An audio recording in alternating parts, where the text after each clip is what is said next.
Welcome back, everyone. Thanks for tuning in. Today for strength, I'm going to talk about the Z press and wall box with a hold and also a stretch, child's pose, and thread the needle. Okay, so for the Z press, you're going to want some light weights. The focus here is more how you're using your shoulders as opposed to how much weight you're pushing up. So your setup is going to be on the ground. You're going to sit with your feet out, and then you're going to keep that torso upright and back flat. So make sure you're not arching, okay? Especially as you press that weight up, you don't want to arch your back. You want to keep that straight torso, belly tight, everything staying locked and engaged here. And then without lifting your shoulders up, you want to press the weight overhead. Okay, so start light, maybe just even no weight, move those arms in that way and see how your shoulders are moving. Are you able to keep your shoulders down as you press up? And a lot of this is going to depend on your mobility. The less mobile you are going overhead, you're going to have to compensate by arching, or your traps are going to want to take over and press them up towards your shoulder or your ears.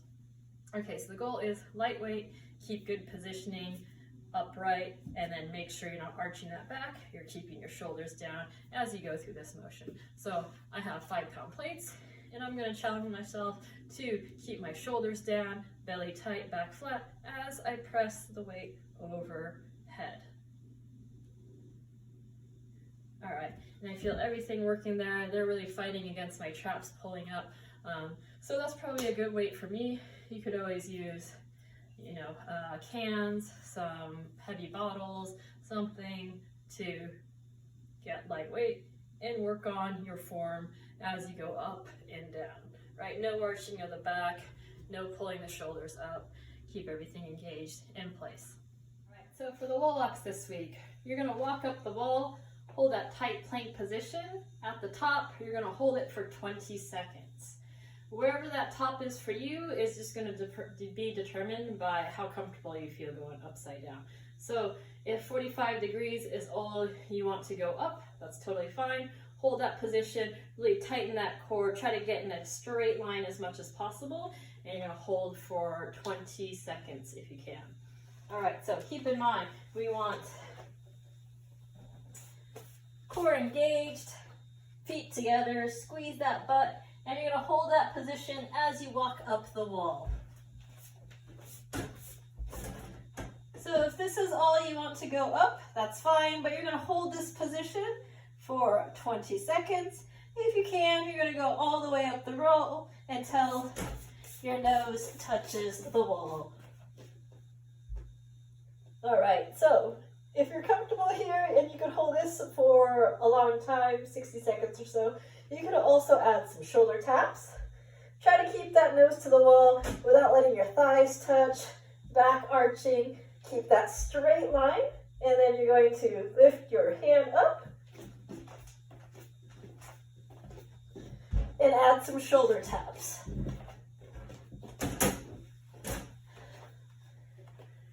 And those are going to be your wall locks.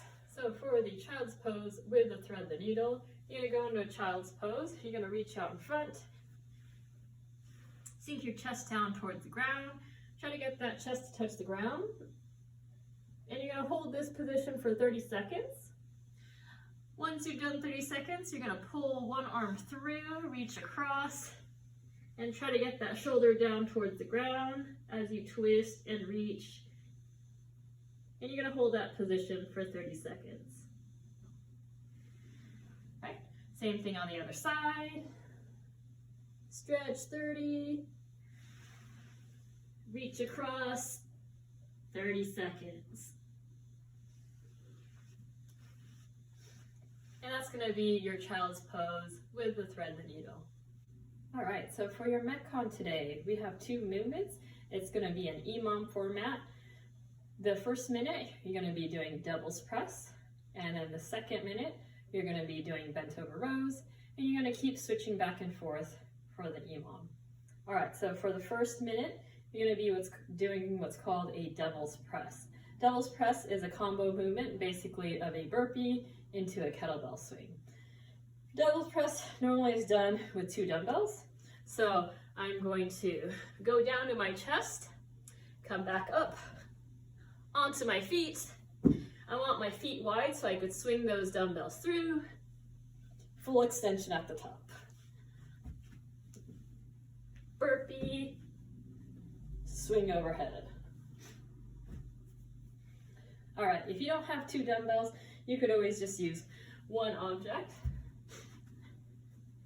You could go down into a burpee and then bring that weight overhead.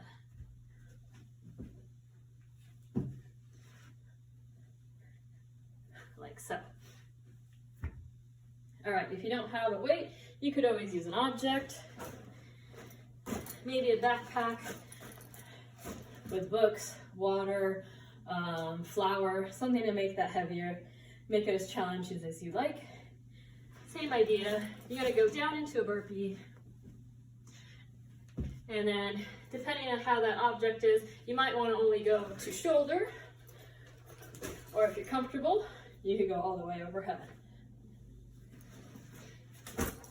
And then for the other minute, we're gonna do bent over rows. Ideally, you have two dumbbells or two weights. You're gonna hinge until your back is close to parallel to the ground. You wanna keep your shoulders active, chest out, back flat, as you pull the elbows straight back. All right, if I get upright, this becomes a different pull. So make sure you get that chest low, hinge back, and keeping that back flat. Again, chest out and active, not rounded. You're gonna pull straight back. And those are your bent over rows.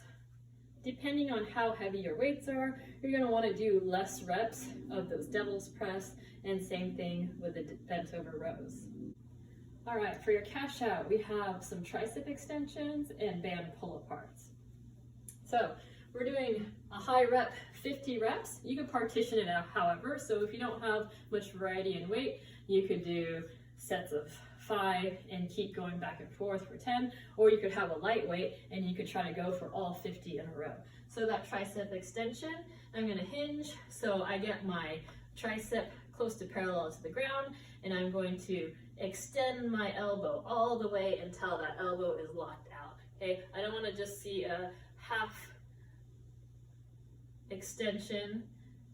You want to get that full range of motion, making your muscle strong in the full range of motion. All right, so we're going to do 50 tricep extensions. You could always use a band.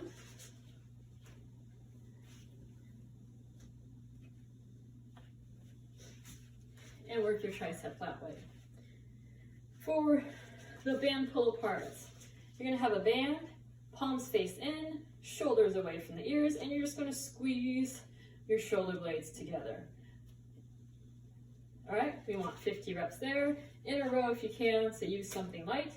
If you don't have a band, you could always use some lightweight, and we could do some reverse flies. Again, you want that back close to parallel, so you're fighting against gravity. Shoulders away from the ears, and you're going to squeeze your shoulder blades together. That shoulder blade motion is what brings the weight up, not your arms. If you only have heavy weights, maybe you'll do a few, and then you'll do a few tricep extensions. You'll do small reps, but lots of sets. Or if you have lightweight, you could do lots of reps, maybe just one big set. Okay, we're shooting for a bigger set of maybe 50 in a row or 30 and 20 or something like that. Hopefully you're going for something like going 50 reps almost unbroken. All right, thanks for tuning in, everyone. Hope you find those videos helpful. If you have any questions, you could always shoot me a message over Facebook, Instagram. If you have my email, you can email me. Most of those movements are pretty common, so if you Google it, type it into YouTube, you're bound to find a video that will explain it better if those weren't clear. Hope you have fun with that, and hope you are staying safe.